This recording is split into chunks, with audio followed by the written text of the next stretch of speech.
आत्ता संधीचा स्कोअर बघितला, लय बेकार अवस्था. काय म्हणावं त्या दोन्ही भाऊंना, काय दोन्ही भाऊंच्या टीमना. बिचारा एवढ्या दिवसांनी कॅप्टन बदलाय, पोरं काय ख्यानं झाली. ते बिचारा जडेजाच्या तोंड तर असं आलं की बाबा का मला खेळायला पाठवले का. 6-0 6 नंबरला इथंच टीमचा आधी स्कोअर खाली खाली जाऊन राहिला. लॉजिक आहे, जी येतंय ती हजेरी लावते जाते, हजेरी लावते जाते. ती बिचारी माणसं एवढी मोठी तिकीटं काढून यायला लागली ती धोनीला बघायला, तर ती दोन्ही खेळण्यात आलंय. काय म्हणणार होता बिचारी ती बारकी लेकरं सपोर्टर चेन्नईचे एवढे वाढायला लागले की बाबा एक तर चान्स दे भाई, वाढायचा भाऊ. चान्सच देऊन नाही राहिला. येतंय आउट होतंय जातंय.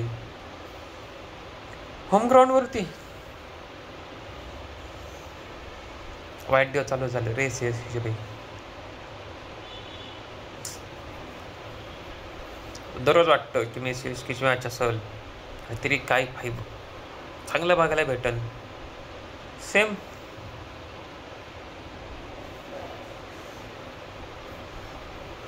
काय म्हणणार.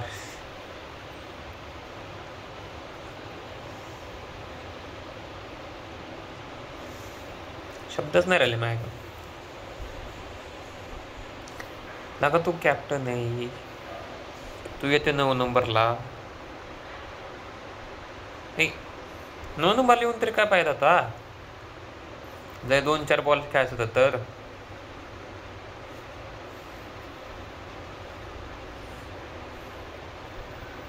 भावांनो तुम्ही आपल्या चॅनलला सपोर्ट करायला सोडून द्या.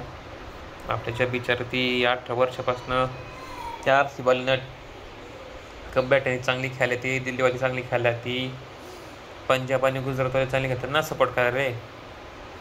आता तुम्ही चेन्नई मुंबईचा नाच सोडून द्या, ती काय खेळत नसत. आता नवीन लोकांना सपोर्ट करा, किती दोस्तांना सपोर्ट करत राहणार तुम्ही. झालं गेलं त्यांचं आता बाई सगळं.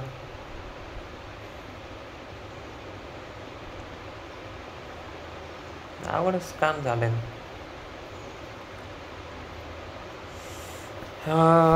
काय म्हणू अजून.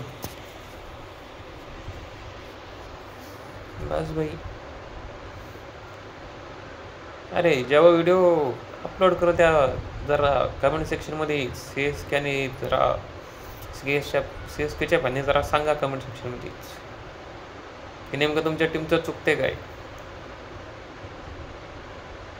बिचारावर तुझ्या काय पड होता, ती बिचार आज काय काय त्याचं कारण असेल ती झालं रिटायर्ड. म्हणजे मॅचला खेळायला असं ना. धोनी भाऊ एवढ्या वर्षांनी तुमचं चाललं कॅप्टन. टीमची 102 103 वरती गोल कसं चालायचं. जाऊ द्या सगळं. आपल्याला काय करायचं आहे तुम्ही कमेंट सेक्शनमध्ये सांगा.